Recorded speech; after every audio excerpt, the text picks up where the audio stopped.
o medo me aproximou delas, porque foi o primeiro sentimento que identificamos ter em comum, que já dividíamos, e isso motivou meu fascínio e nossa amizade.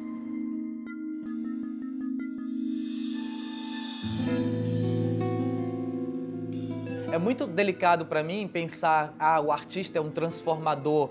Não acho que o artista é um transformador. A arte não tem responsabilidade nenhuma de transformação. Eu acho que a transformação está exatamente também no espectador.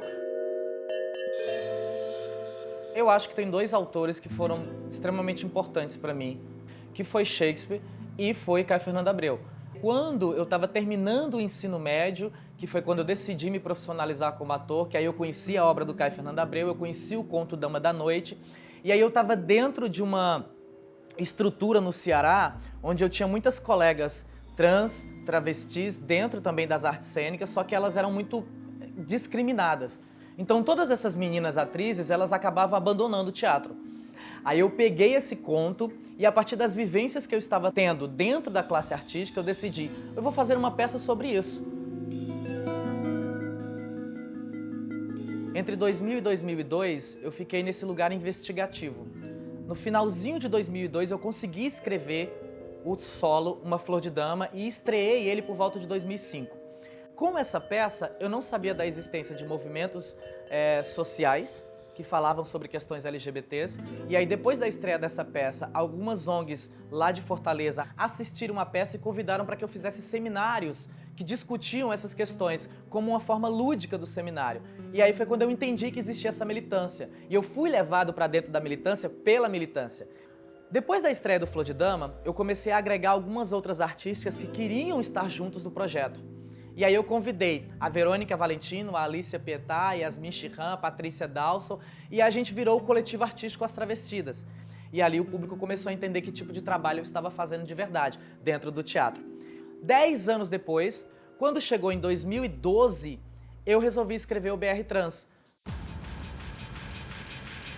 Eu senti medo.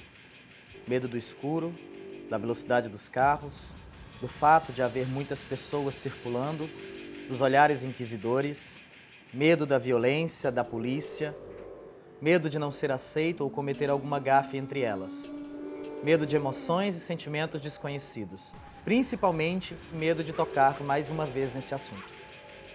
O medo foi um sentimento importante para mim, porque eu percebi que esse não é um privilégio meu de artista inquieto. O medo é uma constante na vida delas. Medo de não ter casa, de não ter comida, de não ter amor, de ser socialmente excluída, de ser agredida no meio da rua, medo da violência, da solidão e da morte. Nunca tivemos uma relação desigual. Da mesma forma que eu buscava histórias, elas reivindicavam detalhes de minha vida particular, sobre minhas práticas, meus desejos e valores, desafiando minhas ideias. Reciprocidade sempre foi a maior lei. Mas nem tudo são flores. A violência verbal e física também são leis no mundo da noite. E isso fortalece muito o medo de quem vive nesse universo. A violência verbal é corriqueira. Você encontra em qualquer lugar. Na rua, na praça ou mesmo num caixa de supermercado. Mas a violência física, essa eu acho que eu nunca vou conseguir explicar. O BR Trans, ele é uma escrita que vai resgatar o mesmo processo do Flor de Dama. O que é literário, o que é real e o que é pessoal. Então eu fui para Porto Alegre, eu saí de Fortaleza para Porto Alegre.